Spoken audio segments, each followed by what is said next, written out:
कुछ खबरें ऐसी होती हैं जो हमारे साथ चलती हैं, उनमें कुछ कुछ बदलाव होता जाता है और वही इंटरेस्ट का जो उसकी जो वजह है वो उसका इंटरेस्ट होता है। जैसे कि कांग्रेस पार्टी या कहें कांग्रेस सरकार, अभी जो कुछ भी उस पर चल रहा है, गतिरोध आ रहा है और जो क्षण क्षण की खबरें हमारे तक पहुंच रही हैं और हमारे जरिए आप तक आ रही हैं, वही उसकी मेन चार्मिंग है। सत्ता में रहते हुए 2.5 बरस से ज्यादा का कार्यकाल कांग्रेस ने पूरा कर लिया है। इस बीच बहुत कुछ हुआ है किसानों के लिए, आम लोगों के लिए, इस प्रदेश के लिए। विपक्ष हालांकि हल्ला मचा रहा है, लेकिन अंदर की जो कला है वो कुछ और बयां कर रही है। स्वागत है आपका, मैं हूं दिलीप जगवानी। लोकसभा टीवी पर खबरों का सिलसिला शुरू करते हैं और सबसे पहले से डालते हैं हेडलाइंस पर।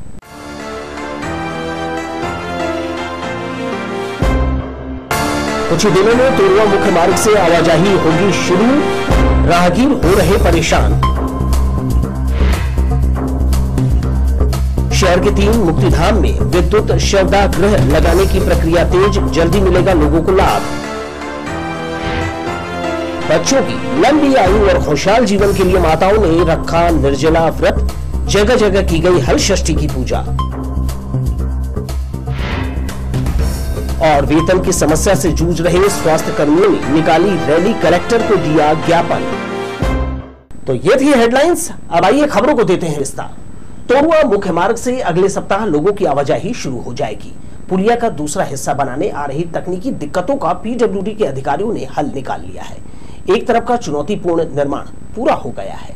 तोरुआ मेन रोड पर जो पुलिया निर्माण अधूरा है, एक हिस्सा जो छूटा हुआ है, उसमें जो तकनीकी दिक्कत पेश आ रही थी, नगर निगम के जो पाइपलाइन जो गई है आप देख रहे हैं, इसका उपाय पीडब्ल्यूडी ने ढूंढ निकाला है।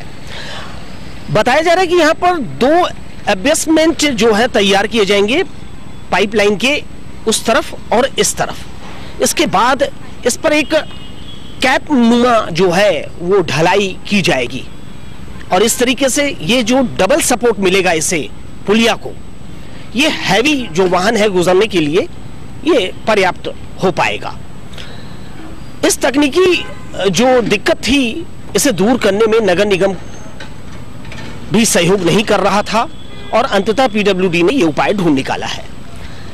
तकरीबन 3 महीने लगे हैं। एक तरफ का हिस्सा जो लगभग 8 मीटर का आप देख रहे हैं, ये पूरा करने में, और इसको अब कुछ ही दिनों बाद खोल दिया जाएगा लोगों की आवाजाही के लिए, और जो बचा हुआ हिस्सा है उसके बाद उस पर काम शुरू किया जाएगा।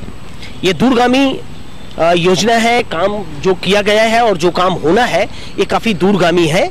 सालों साल लोगों को इससे राहत मिलेगी। बहुत जल्दी ये जो बैरिकेड्स लगा दिए गए हैं वो हट जाएंगे।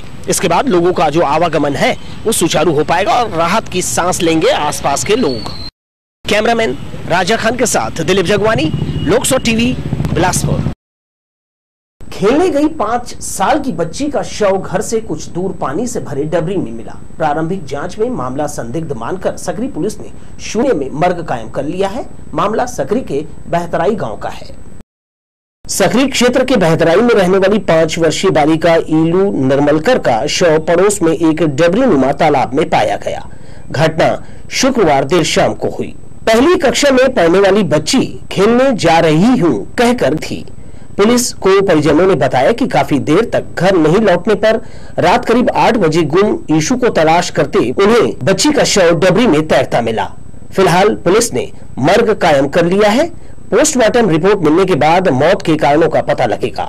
बहतराई गांव में एक बच्ची है 5 साल करीबन, वो तालाब में डूबी हुई लाश मिली उसकी, उसी पे आप गए थे। अभी तो कुछ भी पीएम रिपोर्ट तक कुछ भी कहना संभव नहीं है। बाकी पंचनामा कार्रवाई हो गई है, पीएम के लिए भेजा जा रहा है। बच्ची के शव में नाक से खून निकल रहा है और आंख पर चोट का निशान मिला है। इसे संदिग्ध मौत मानकर पुलिस ने कई बिंदुओं पर तफ्तीश शुरू कर दी है। बारिश होने से डबरी में पानी भरा है। कैमरामैन सतीश साहू के साथ Dilip Jagwani, Lok Sabha TV, Bilaspur.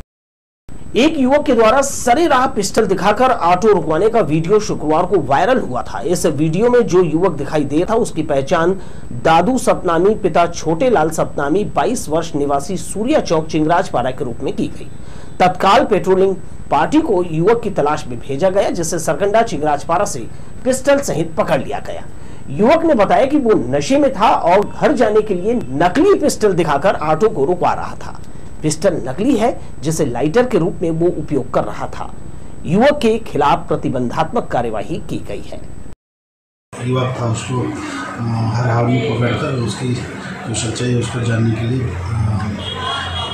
Civil line police के द्वारा आज युवक को पहचान करके जो दारू सतनामी चिंगराजपारा सरकंडा का रहने वाला है, वो सरिता के पास से उठाकर उसके पास से जो पिस्टल जो है उसको पूछताछ करने पर बताया कि ये नकली पिस्टल है और लाइटर का काम आता है, जिसे वह घर जाने के लिए कल शराब की नशे में था, इसलिए घर जाने के लिए ऑटो रुकवा रहा था, जिससे लड़के को अभी बरामद करके प्रतिबंधात्मक कार्रवाई कर।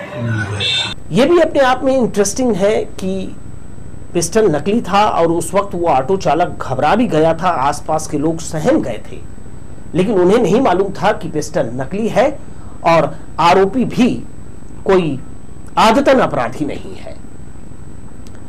चकरभाटा थाना क्षेत्र के कया से 2 वर्षीय बालक के तालाब में डूबने का मामला सामने आया है। बताया जा रहा है कि घर के बाहर खेल रहा बालक प्रभास नोनिया काफी देर तक जब दिखाई नहीं दिया तो घर वालों ने आसपास उसकी खोजबीन की। इस बीच किसी ने बच्चे को तालाब में डूबा देखने की जानकारी दी। आनंद फानन में गांव वालों के साथ परिजन बेसुध बालक को लेकर बिल्हा अस्पताल पहुंचे, जहां डॉक्टरों ने उसे जांच में मृत घोषित कर दिया। मगर उछला से महिला प्रताड़ना का मामला सामने आया है। चकरभाटा थाने के अंतर्गत ये क्षेत्र आता है। बताया जा रहा है कि दुर्गा भार्गव की लड़कियां हैं, जिसकी वजह से पति, ससुर और जेठ आए दिन उसे उल्हाना देकर मारपीट करते हैं।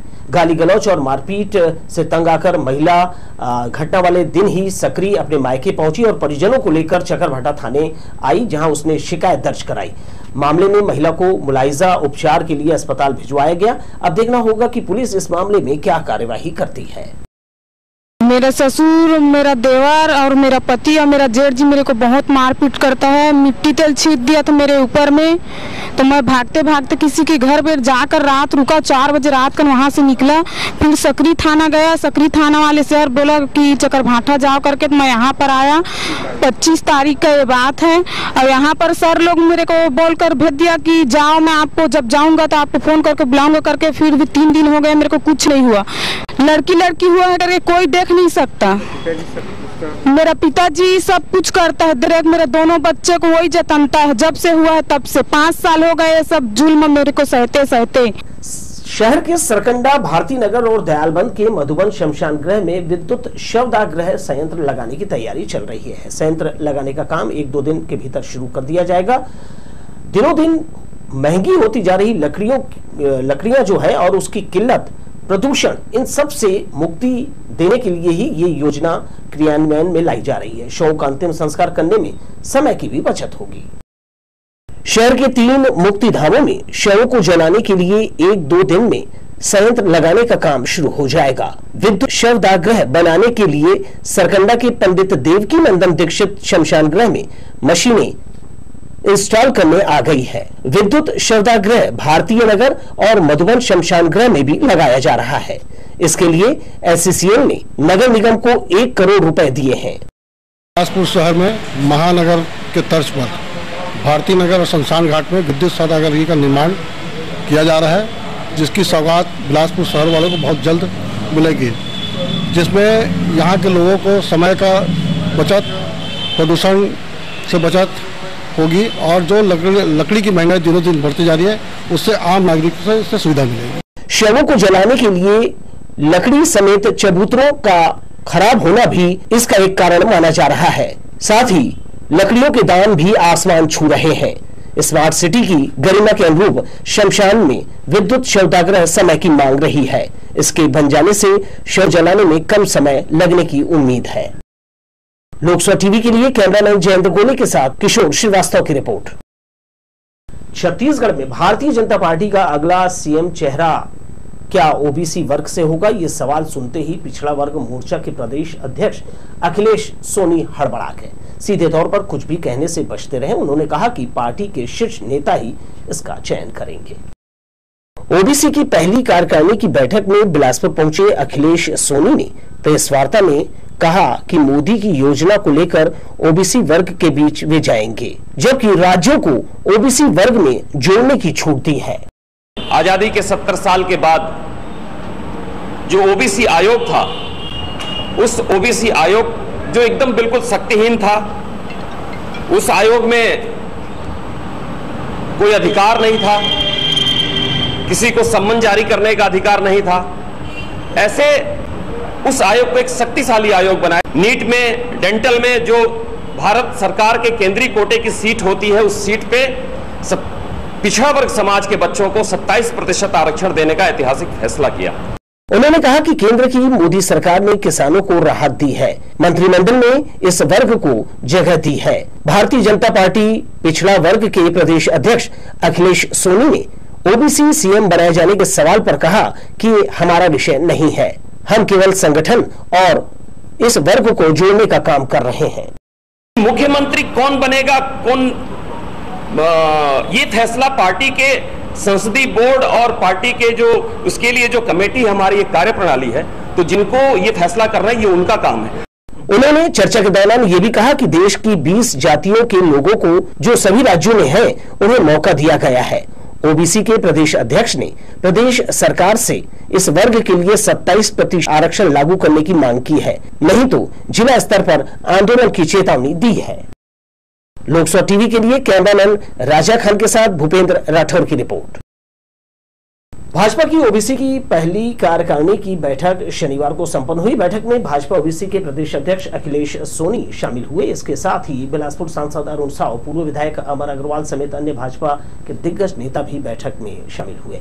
बैठक का मुख्य उद्देश्य ओबीसी वर्ग के लोगों को उनका हक दिलाना है। दरअसल प्रदेश में 27% ओबीसी को छूट नहीं दिया जा रहा है, वहीं केंद्र सरकार द्वारा सभी राज्यों में 27% आरक्षण देने की बात कही गई है। यदि राज्य सरकार उनकी मांग पूरा नहीं करती है तो आने वाले दिनों में जिला स्तर पर आंदोलन करने का यहां निर्णय लिया गया।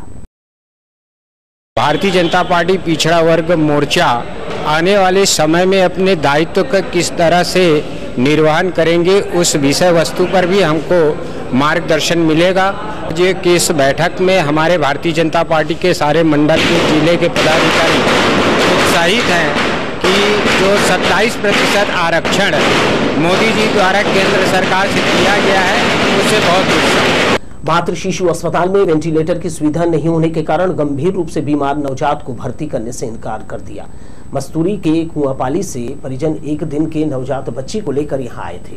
सांस फूलने से नवजात का इलाज करने वेंटिलेटर आवश्यक था, उसे डॉक्टरों ने सिम्स रेफर कर दिया। पर्याप्त इमरजेंसी उपकरण नहीं होने से ऐसे केस अस्पताल से दूसरी जगह रेफर कर दिए जाते हैं। माताओं ने अपनी संतान की दीर्घायु की कामना को लेकर खबर छठ का निर्जला उपवास रखा। आंगन में सगरी खोदकर हल षष्ठी देवी की पूजा अर्चना की। सगरी में श्रृंगार सामग्री, चुकिया, लाई, महुआ और खीरे का नैवेद्य अर्पित किया गया। पसहर चावल और भाजी खाकर व्रत पूर्ण किया। माताओं ने पुत्र की मंगल कामना और सुख समृद्धि के लिए खमर छठ का निर्जला उपवास किया। इस दौरान उन्होंने आंगन में सगरी खोदकर हल षष्ठी देवी की विधि विधान से पूजा अर्चना की। सगरी में घास की कांस, चुकिया में महुआ, लाई, चना तथा श्रृंगार की सामग्रियों के साथ खीरे का नैवेद्य अर्पित किया गया। अपने बाल बच्चों के हम लोग व्रत करते हैं, अपने बाल बच्चों के लिए, मनोकामना के लिए हमेशा सदियों चले आ रहा है पूजा। मनोकामना करते के आगे भी चलते रहे, सबके सुख समृद्धि के लिए, सबके भगवान सबके खुशहाल रखें। हर षष्ठी का पूजा है, इसको बच्चों के लिए किया जाता है और इसको हर साल मनाया जाता है। हर षष्ठी की पूजा है, बच्चों के अच्छे बच्चों के लिए सुख के लिए रखा जाता है। हम लोग सालों से रहते आ रहे हैं, पूजा करते आ रहे हैं। षष्ठी पर्व है हमारे छत्तीसगढ़ का एक प्रमुख त्योहार है और इस दिन सभी महिलाएं मिलकर पूजा करती हैं और ये अपने संतान की दीर्घायु के लिए रखते हैं इस व्रत को। और इसमें पसहर चावल का उपयोग फलाहार के रूप में करते हैं और इसको करने से अपने संतान की मतलब आयु में वृद्धि होती है, ऐसा माना जाता है शास्त्रों के अनुसार। ये छत्तीसगढ़ का मुख्य पर्व है। बच्चों के दीर्घ आयु के लिए इस पर्व को मनाया जाता है। इसमें भैंस का दूध, भैंस का घी, दही और पसहर चावल घर में लाया जाता है। सब उपासी महिलाएं पूरी खाती हैं। परिवार में जितने बच्चे रहते हैं उन बच्चों को पोता मारा जाता है और इस त्योहार को हंसी खुशी मनाया जाता है। ये हल षष्ठी व्रत हम लोग महिलाएं अपने बच्चों की लंबी आयु के लिए करते हैं। किस प्रकार से व्रत किए? ये व्रत ये रहता है कि इसमें 6 प्रकार का भाजी, पसहर चावल और मिट्टी का कुंड बना के इसका पूजा करते हैं हम लोग। पूजा के बाद पसहर चावल के साथ मुनगा भाजी, भैंस का दही, घी का सेवन कर व्रत का प्रायण किया गया। पूजा के समय माताएं नए कपड़ों में सजी हुई थीं। उन्होंने अपने बच्चों की कमर में पोता भी लगाया। ज्यादातर महिलाओं ने हलषष्ठी देवी का पूजन सामूहिक रूप से किया। हलषष्ठी देवी को पृथ्वी का स्वरूप भी माना जाता है। पूजन कार्यक्रम में बड़ी संख्या में महिलाएं उपस्थित रहीं। लोकसभा टीवी के लिए कैमरामैन जयेंद्र गोले के साथ किशोर श्रीवास्तव की रिपोर्ट। अच्छा लगता है महिलाओं का एक घेरा जो है छोटा सा तालाबनुमा बना करके, ये हमारी परंपरा है। इसमें सामूहिक रूप से पूजा की जाती है। एक पुरोहित पंडित होते हैं, वो कथा सुनाते हैं। बच्चे बेसब्री से चुकिया में भाई वो जो सामग्री रहती है खाने की, उसका वो इंतजार करते हैं। और आखिरी में जो वो पोता लगाया जाता है काफी महत्वपूर्ण होता है बच्चे की दीर्घायु कामना के लिए। यही है परंपरा। इसी से रिलेटेड छत्तीसगढ़ के पारंपरिक पर्वों में से एक हलषष्ठी का पर्व शनिवार को मनाया गया। इस दिन माताएं अपने संतान की लंबी उम्र और सुख समृद्धि के लिए पूजा अर्चना करती हैं। अन्य प्रदेशों में हलषष्ठी पर्व को भगवान श्री कृष्ण के बड़े भाई बलदाऊ के जन्मोत्सव के रूप में मनाने की भी परंपरा है। मुंगेली में भी इस दिन शंकर भगवान के जो मंदिर है वहां पर महिलाओं ने अपने बच्चों की लंबी उम्र सुख समृद्धि के लिए पूजा अर्चना की। बता दें कि इस व्रत का समापन महिलाएं भैंस के दूध से बनी दही और महुआ को पलाश के पत्ते में रख कर करती हैं। महिलाओं के लिए बहुत बड़ा त्योहार है। अपनी संतान के लिए, अपने पुत्र के लिए, उनकी लंबी आयु के लिए और उनकी अच्छी सेहत के लिए हर माँ अपने बच्चे के लिए व्रत करती है और बड़े भक्ति भाव से आज हलषष्ठी का व्रत पूर्ण करती, पूजा करती, बहुत प्रेम के साथ, बहुत खुशी के साथ इस त्योहार को हर महिला मनाती है। 40 दिनों तक चले चालिया महोत्सव का समापन हो गया। इसका शुभारंभ 20 जुलाई को हुआ था। इससे पहले बहराना साहब और भगवान झूलेलाल की पूजा अर्चना की गई। इस मौके पर सिंधी समाज के लोगों ने व्रत भी रखा। बहराना साहब के पाठ के बाद 40 दिनों तक चलने वाले चालिया महोत्सव का समापन हो गया। 20 जुलाई को इसका शुभारंभ चकरभाटा के संत साईं लाल दास ने किया था। इस मौके पर सिंधी पंचायत द्वारा जीवन के प्रतीक स्वरूप जल और ज्योत की पूजा अर्चना की गई। यहाँ झूलेलाल की प्रतिमा की भी स्थापना की गई थी। ये 40 दिनों में 40 दिन का यज्ञ किया गया। 40 दिन की पूजा अर्चना की गई और 40 दिन सुबह और शाम 2 समय आरती पूजा पल्लव अरदास किया गया। तेलीपारा के गली नंबर 2 में चालिया महोत्सव के दौरान बहराना साहब का अखंड पाठ भी किया गया। अखंड ज्योति प्रज्वलित कर सिंधी समाज के लोगों ने व्रत भी रखा। सिंधी वेलफेयर सोसाइटी की ओर से चालिया महोत्सव का आयोजन पिछले 25 वर्षों से किया जा रहा है। लोकसभा टीवी के लिए कैमरामैन जयेंद्र गोले के साथ किशोर श्रीवास्तव की रिपोर्ट। इधर कांग्रेस सरकार पर वादा खिलाफी का आरोप लगाते हुए भारतीय जनता पार्टी ने मंडल स्तर पर चौपाल लगाया। पार्टी नेताओं ने कहा, प्रदेश के बेरोजगार युवाओं को बेरोजगारी भत्ता नहीं दिया और न ही रोजगार के अवसर पैदा किए जा रहे हैं। सरकंडा महामाया चौक में चौपाल लगाकर उत्तर मंडल की टीम ने जो है युवाओं से मांग पत्र भरवाया, जिसे कलेक्टर के माध्यम से राज्यपाल को दिया जाएगा। 2.5 साल से ऊपर हो गए हैं, ना युवाओं को बेरोजगारी भत्ता के 2500 रुपए मिले, ना किसी को रोजगार मिला, बल्कि उसकी जगह बेरोजगारी बढ़ गई है छत्तीसगढ़ में। उसके विरोध में हम सभी प्रदेश नेतृत्व के आह्वान पर आज यहाँ पर हर मंडलों में बेरोजगारी फॉर्म भरवा रहे हैं। इसके माध्यम से हम कलेक्टर महोदय के नाम से विधानसभा घेराव करके इसको राज्यपाल महोदय के नाम सौंपे। आइए फटाफट एक नजर फिर से डालते हैं हेडलाइंस पर।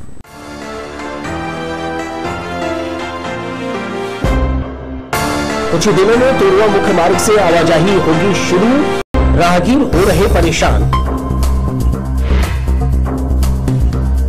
शहर के 3 मुक्तिधाम में विद्युत शवदाह गृह लगाने की प्रक्रिया तेज, जल्दी मिलेगा लोगों को लाभ।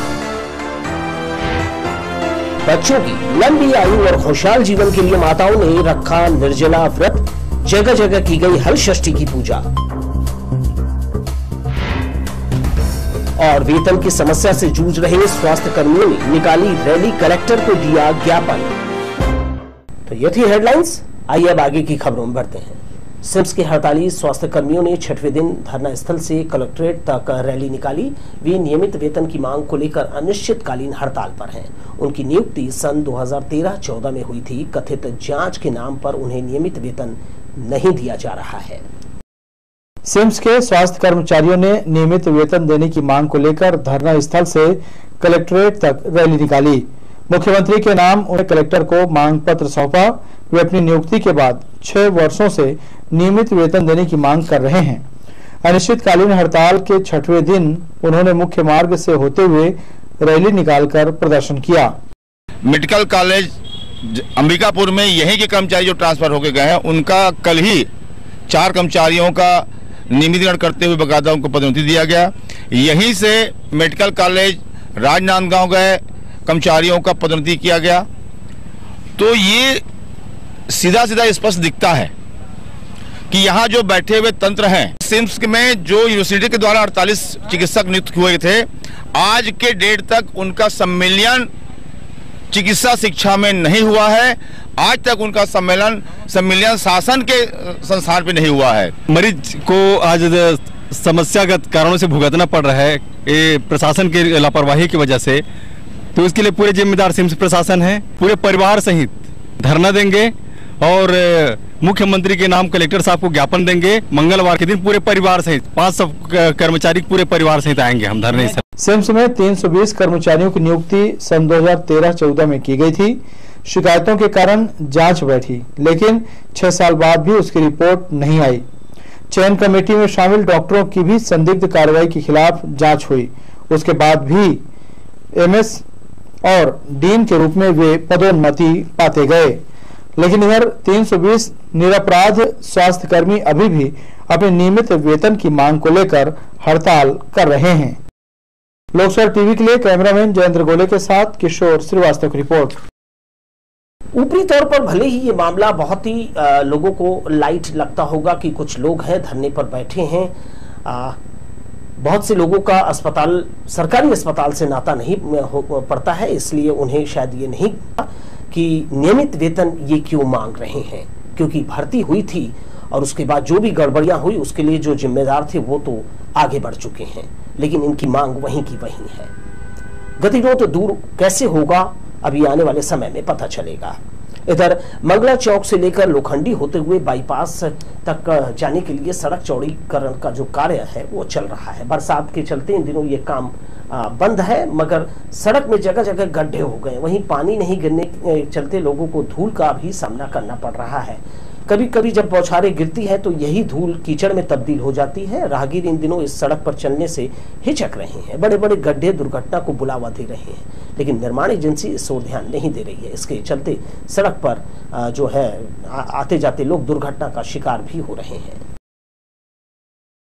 तब से वो बाईपास रोड बना थे न, तब से न ये सब आसपास के रोड में खराब हो गए हैं।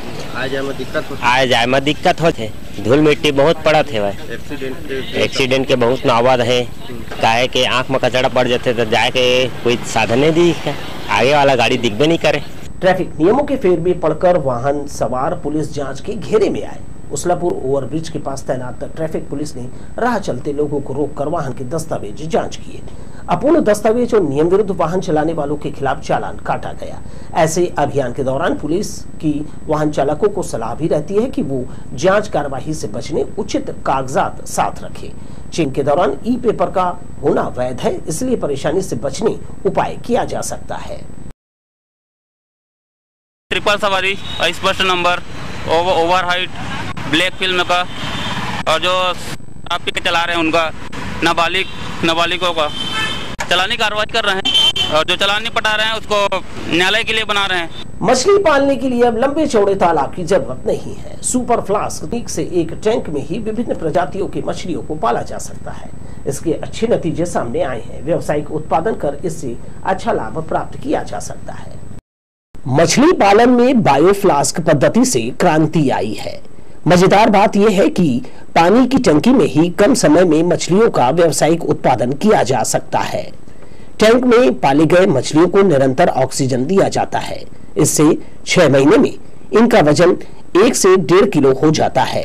जी, बायोफ्लाक नीली क्रांति में एक नई लहर के रूप में है।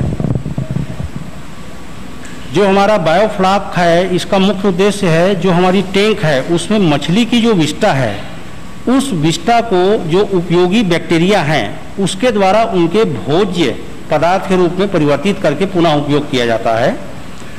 सीमित जगह में, सीमित संसाधन में यदि हम टैंक 10,000 लीटर पानी की उपलब्धता वाली बने तो उसमें बायोफ्लाक उत्पादन मछली किया जा सकता है। इसके कुछ खास स्पीसीज हैं, जैसे पंगास है, सोमालिया के नाम से जानते हैं, तिलपिया है।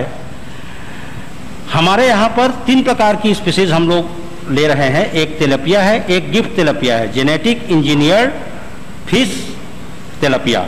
ये जो टैंक हैं जिसमें हम लोग मछली के उत्पादन कर रहे हैं, ये 13,000-14,000 लीटर के टैंक है। इससे बड़े बड़े टैंक भी हो सकते हैं। तो विशेषता इनकी ये है कि अगर आपके पास 10 डिसमिल की ज़मीन है, 5 डिसमिल की ज़मीन है, 15 डिसमिल ज़मीन है, तो उसमें या 1 एकड़ आपके पास खेत है, तो वहाँ पे किसान भाई इस तरह के जो स्ट्रक्चर है वो बना के और इन मछली का बिल्कुल उत्पादन कर सकते हैं। इतने एरिया में अगर अच्छे से किया जाए, अगर आप आधा एकड़ के एरिया में भी टैंक बनाएं इस तरह के और इसका उत्पादन शुरू करें, तो साल भर में 1.5-2 लाख रुपए की आपको शुद्ध लाभ आप इससे प्राप्त कर सकते हैं। बहुत अच्छा है। 25 से 30 हजार की लागत से तैयार एक टैंक में मछलियों का पालन आसानी से किया जा सकता है। इसके शुरुआती नतीजे अच्छे आए हैं। बायोफ्लास्क पद्धति से नीली क्रांति की चमक बढ़ी है। लोकसभा टीवी के लिए कैमरामैन जयेंद्र गोली के साथ किशोर श्रीवास्तव की रिपोर्ट। इंजन के पटरी से नीचे उतरने की फिर एक घटना सामने आई है। यह घटना बिलासपुर स्टेशन यार्ड के नागपुर अंतिम छोर पर हुई, जहां इंजन 8वें से 9वीं लाइन में जा रहा था। इस बीच इसके डेरेल होने की घटना हो गई। इसे अधिकारी दबाने की भरसक कोशिश में लगे रहे। जानकारी मिलते ही वे मौके पर जो आला अधिकारी हैं वो पहुंच गए। घटना के कारणों का पता लगाने अब जांच की जाएगी। लिफ्ट लगाने के लिए उसलापुर स्टेशन में इसका ढांचा बनकर तैयार है। आरपीएफ चौकी के पास और बिलासपुर एंड की ओर लिफ्ट लगाया जाएगा। इसके अलावा नया आरक्षण काउंटर का निर्माण कार्य जारी है। यात्रियों को आने वाले दिनों में दोनों सुविधाएं मिलेंगी। दक्षिण पूर्व मध्य रेलवे की नागपुर मूसरा बागकल राजनांदगांव के बीच ऑटोमेटिक सिग्नल जो है वो लगाने का कार्य चल रहा है, जिसके चलते मेमू ट्रेनों का परिचालन प्रभावित है। 30 अगस्त की रात 10 बजे तक इसका काम किया जाएगा। इसके चलते प्रमुख ट्रेनें 3 दिनों तक रद्द रहेंगी। Durg Gondia MEMU special train, Gondia Itwari MEMU 28, 29 और 30 अगस्त को नहीं चलेगी। उसलापुर रेलवे स्टेशन जाने वाले मार्ग के बीच में लगे पौधे देखरेख के अभाव में दम तोड़ रहे हैं। स्टेशन के सामने वाले हिस्से में किए गए प्लांटेशन को सुरक्षित रखने रेलिंग लगाया गया है, लेकिन इससे आगे ओवरब्रिज तक सड़क के बीच डिवाइडर में लगे पौधों की सुरक्षा का इंतजाम नहीं किया गया है, जिसके चलते हरियाली जो है वो सूखने लगी है। तमाम योजनाओं का लाभ देने वाली प्रदेश सरकार पलायन रोकने में नाकामयाब है। मनरेगा के तहत मजदूरी मुहैया भी कराया जा रहा है। बारिश का मौसम अब अंतिम पायदान पर है। विभिन्न प्रांतों से छत्तीसगढ़ के मजदूरों की घर वापसी का सिलसिला जारी है।